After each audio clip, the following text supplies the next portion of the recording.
السلام علیکم۔ کیا آپ نے کبھی کسی اونٹ کو بات کرتے ہوئے سنا ہے؟ کیا آپ نے کبھی کسی اونٹ کو فریاد کرتے ہوئے سنا ہے؟ اگر نہیں سنا تو آپ اس ویڈیو کو آخر تک ضرور دیکھیے گا، کیونکہ اس میں ہم آپ کو ایک ایسے اونٹ کے بارے میں بتانے والے ہیں جس کے بارے میں جان کر یقیناً آپ لوگ بھی حیران اور پریشان ہو جائیں گے۔ حضرت تمیم داری رضی اللہ تعالی عنہ فرماتے ہیں کہ ایک مرتبہ ہم اللہ کے پیارے نبی حضرت محمد صلی اللہ علیہ وسلم کی بارگاہ میں موجود تھے کہ اتنے میں کہیں سے ایک اونٹ بہاتا ہوا آیا، آپ کی بارگاہ میں آ پہنچا۔ یعنی کہ ایک اونٹ اللہ کے نبی کی بارگاہ میں آیا اور وہ آپ کے سر مبارک کے پاس میں کھڑا ہو گیا، اور پھر وہ اونٹ آپ کے کان مبارک کے قریب ہو کے آپ سے کچھ کہنے لگا، جیسے کہ وہ اونٹ اللہ کے پیارے نبی حضرت محمد صلی اللہ علیہ وسلم کے کان مبارک میں کوئی بات کہہ رہا ہو۔ اونٹ کی باتوں کو سن کر اللہ کے پیارے نبی حضرت محمد صلی اللہ علیہ وسلم نے فرمایا، اے اونٹ پر سکون ہو جا، اگر تو سچا ہے تو تیرا رب تجھے فائدہ دے گا، لیکن اگر تو جھوٹا ہے تو تجھے اس جھوٹ کی سزا ملے گی۔ اے اونٹ، بے شک ہماری پناہ میں جو بھی آ جاتا ہے تو اللہ تعالیٰ اسے اپنے امن و امان میں لے لیتا ہے، اور ہمارے دامن میں پناہ لینے والا کبھی بھی نامراد نہیں ہوتا، کبھی بھی مایوس نہیں ہوتا ہے۔ حضرت تمیم داری رضی اللہ تعالی عنہ فرماتے ہیں کہ یہ دیکھ کر ہم نے عرض کیا، یا رسول اللہ صلی اللہ علیہ وسلم، یہ اونٹ آپ سے کیا کہہ رہا ہے؟ یہ اونٹ آپ سے کیا فریاد کر رہا ہے؟ تو اس پر اللہ کے پیارے نبی حضرت محمد صلی اللہ علیہ وسلم نے ارشاد فرمایا، اس اونٹ کے مالکوں نے اس کو ذبح کر کے اس کا گوشت کھا لینے کا ارادہ کر لیا ہے، اس لیے یہ اونٹ ان کے پاس بھاگ کر یہاں تک آ گیا ہے، اور اب یہ اونٹ آپ کے نبی سے مدد کی فریاد کر رہا ہے۔ سبحان اللہ۔ حضرت تمیم داری رضی اللہ تعالی عنہ فرماتے ہیں کہ ابھی ہم گفتگو فرما ہی رہے تھے کہ اتنے میں ہم نے دیکھا کہ اس اونٹ کے مالک بھی ہمارے طرف چلے آ رہے ہیں۔ جب اس اونٹ نے اپنے مالکوں کو اپنی طرف آتے ہوئے دیکھا تو وہ اونٹ پھر سے اللہ کے پیارے نبی حضرت محمد صلی اللہ علیہ وسلم کے سر مبارک کے قریب ہو گیا، اور وہ اونٹ آپ کے پیچھے چھپنے کی کوشش کرنے لگا۔ پھر اس اونٹ کے وہ مالک ہمارے قریب آئے اور آ کر عرض کرنے لگے، یا رسول اللہ صلی اللہ علیہ وسلم، یہ ہمارا اونٹ 3 دنوں سے ہمارے پاس سے بھاگا ہوا ہے، اور آج ہمارا یہ اونٹ آپ کی خدمت میں ملا ہے۔ تو یہ سن کر اللہ کے پیارے نبی حضرت محمد صلی اللہ علیہ وسلم نے فرمایا کہ یہ اونٹ میرے سامنے آپ لوگوں کی شکایت کر رہا ہے، اس کا کہنا ہے کہ یہ تمہارے پاس میں کئی سالوں تک پلا بڑھا، جب گرمی کا موسم آتا تھا تو تم لوگ گھاس اور چارے والے علاقوں کی طرف اس پر سوار ہو کر چلے جاتے تھے، اور جب سردی کا موسم آ جاتا تھا تو تم پھر اسی اونٹ پر سوار ہو کر گرم علاقے کی طرف کھوج کرتے جاتے تھے، لیکن اب جب یہ اونٹ اس خستہ حالت کی عمر میں پہنچا ہے تو اب تم لوگوں نے اس اونٹ ذبح کر کے اس کا گوشت کھا لینے کا منصوبہ بنا لیا ہے، اب تم اسے ذبح کرنا چاہ رہے ہو۔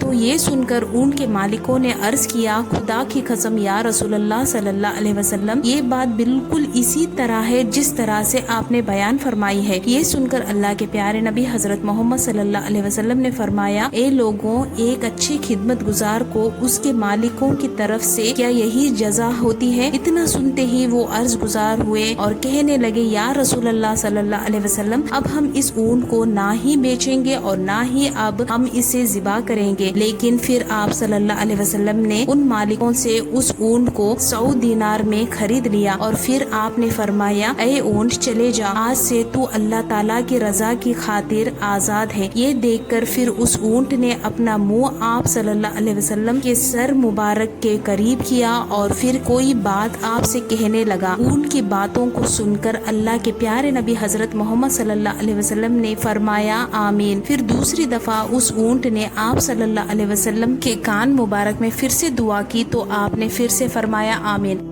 اونٹ نے تیسری دفعہ دعا کی تو آپ نے پھر فرمایا، آمین۔ لیکن جب چوتھی دفعہ اس اونٹ نے دعا کی تو اس بار اونٹ کی باتوں کو سن کر اللہ کے پیارے نبی حضرت محمد صلی اللہ علیہ وسلم غم زدہ ہو گئے، اور آپ کی آنکھوں میں آنسو آ گئے، آپ کی داڑھی مبارک آنسو سے تار ہو گئی۔